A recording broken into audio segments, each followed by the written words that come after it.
ส่วนอาหารสกายไลท์ปากซอง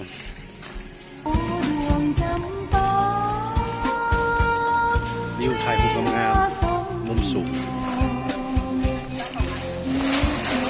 โอ้สูงกว่านี้นะสูงเพียงเมฆไปนี่นะเนี่ยถ่ายเลยเอามือกล้องอันนี้มือกล้องอันนี้เพื่ออัพโหลดได้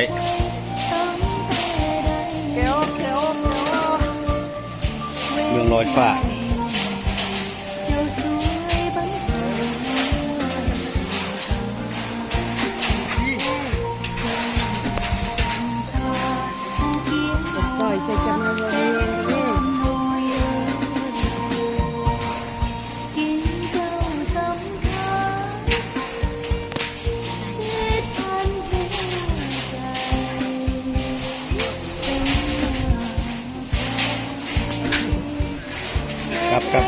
ครับนี่กลับบ้านเฮาพอแล้ว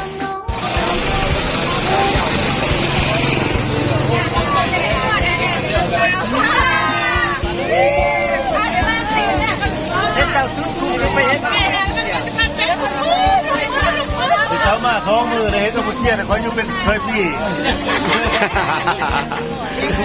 บันทึกวิดีโอแล้วแต่กระยา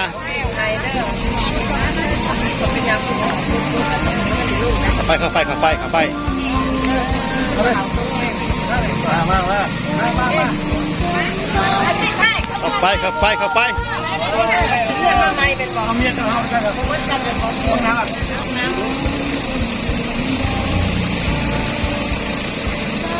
เฮ้โชคดีมีไซมาสุกคนเด้อหักแพงกันเด้อชิวโดนรักสองมาอย่างห้องนอนเมียจิตมันลืมเอาออกบ่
ไปโอ้ประธานเมียเว้นมาแล้วอ่ะไม่แล่มาแล่พูดเลยมาตะลี่พี่อยู่ได้มาตะคอมเมนต์แล้วไม่แล่มาแล้วเลยหักกลับมาตอนนั่งกินผู้แขกมาเพื่อนกลับมาตอนทับแขกได้เพิ่นอยู่ได้ไปมาขากลับกะเมืองทับแขกกะฮอดทำป่าเสื่อมทำป่าเสื่อมก็มืดตึ๊บตื่นแต่ว่าเพิ่นก็ใช้ไฟฟ้าแสงสว่างแล้วก็คือว่าแจ้งสว่างคือว่าไปได้ธรรมศาสตร์ในธรรมสวดศพลมน้ำหินย่อยหินผาย่อยหินอย่างงามหลาย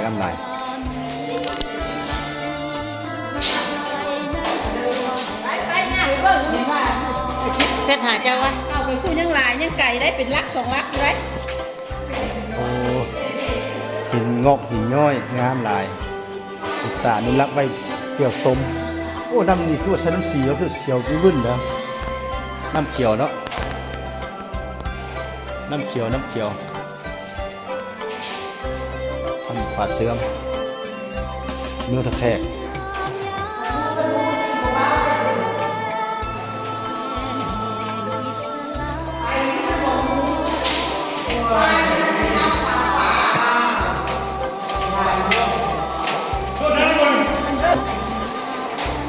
ธรรมศาสตร์หินน้อย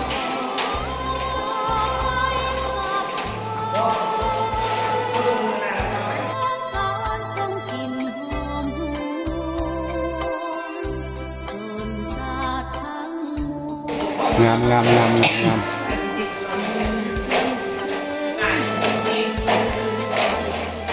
นี่แสงก็อยู่เย็นโอ้ที่ใช่ส้มได้แต่ห้ามจับห้ามใบห้ามเข้าได้จับไม่ได้บาดเลย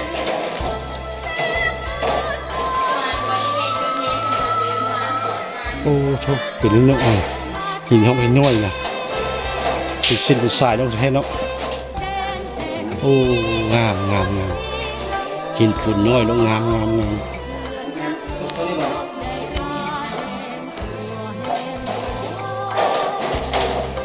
โอ้งามหลายงามหลาย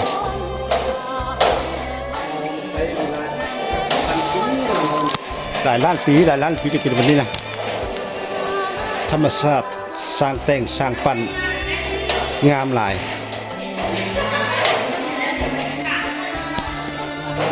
หินงอกหินน้อยลงมานี่ห้ามจับห้ามบ่ายเด้อมันสิทำลายของเพิ่นเด้อมีแต่เบิ่งแต่สมม้อยได้แต่ห้ามจับห้ามบ่ายรักษาอนุรักษ์ไว้ให้ลูกให้หลานต่อไปได้เบิ่งได้ม้อยได้สมงามแพงงามว่าสองเขื่อนนี่ก็มาเนาะ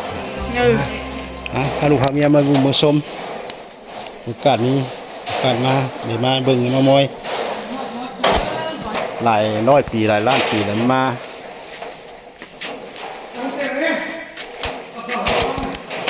มันน้อยลงเป็นสายฝนลงเป็นกลางสำคัญนะ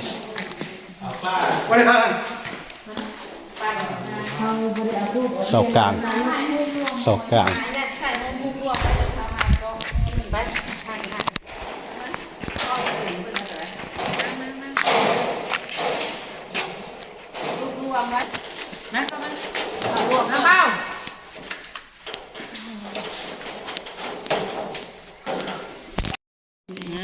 ถึงคนแล้วมันนี่เก็บผัดชิ้นเล็กไว้พุ่นบาลีไว้กันปากนี้หากระหอดตลาดนี่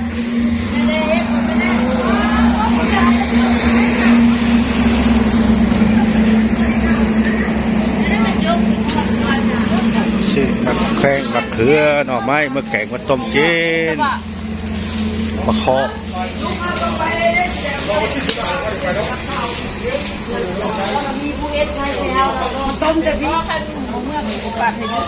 ชื่ออะไรแม่จับแล้วล่าเพื่อนของเพื่อนโอ้ยหมอกระนวลฟังช่างแล้วไปกันเลยบอกว่าเนี่ยเลยคือนังเวลาเลย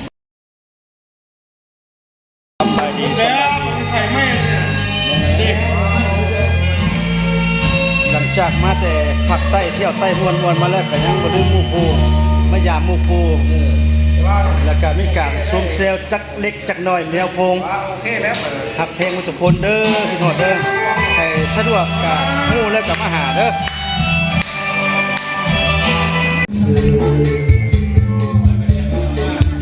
นี่กินข้าวสามัคคีจึงกัน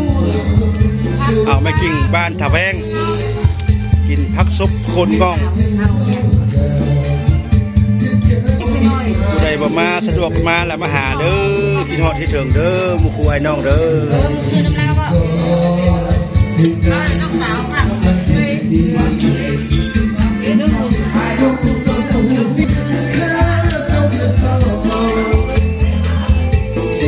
เสียคุ้มจ่ายเงินแล้ววะค่าห้องนะจ่ายเงิน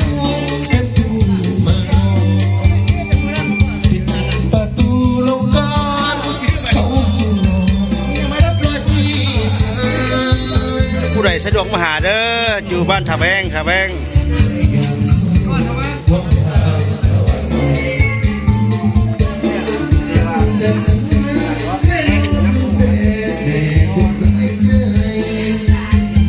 นังเฮาน้องใหม่จะเสียงดี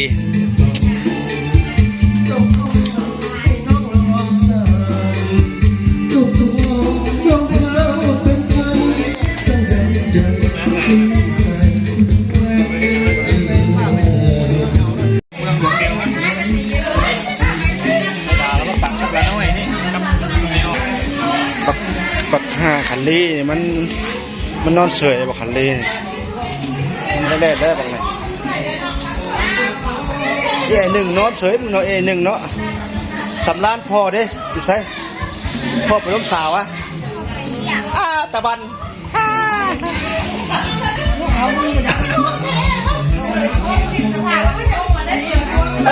สองคนเหือกได้แห้งแท้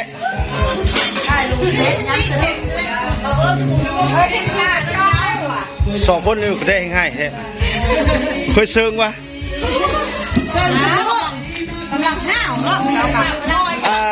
บักเล่ไปใช้บักเล่เนี่ยป้าเมียไปนวลๆประเด็นเนี่ยโอ้สากมวนบกแค่เลยเนาะบกแค่ไปทอนเนาะมาเป็นกรรมการจุนได้เลยเอาจกตากันนั่นนี่เลยเอาตำรวจมาเกี่ยมจับนั่นนี่จกตากันแล้วนั่นนี่ถูกประกันกินมุดควันไอ้โคยยาวเพิ่นไม่อยากกินใครสะดวกงูทานที่ก็มาหาสำนี้แล้วแพงมาแล้วกันโว้ค่อยคนนั้นเนาะว่าแห้งก็เราคือเมาว่าแห้งว่าเป็นมันสิพันเดียวดินเธอพันเดียวมีมานำแล้วเขาก็ได้จะน้อยกับเมืองแล้วมือนี้น่ะสู้ไว้ปัดกูเป็นลูกจะขี้ไหมจ้ะแห้งจ้ะบุดูแต่มันควรลงนกนี่ผมรู้แล้วผมบ่ได้ให้มันไหมใครคนอ่อนชุบยาหลายแนวหลายบักอะไรจับเอามือทองเนี่ยบักคันลีมาได้ของแท้นะของแท้จะไปไม่เป็นตัวโรคซี่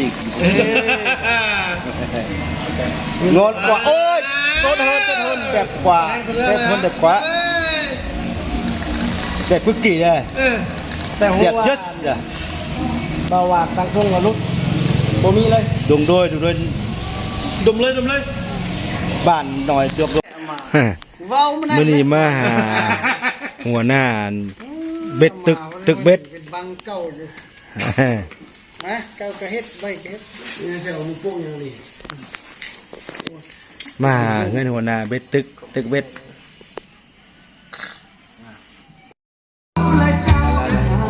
มัดนะกับเครื่องร้อนครับตลาดแล้วส่ง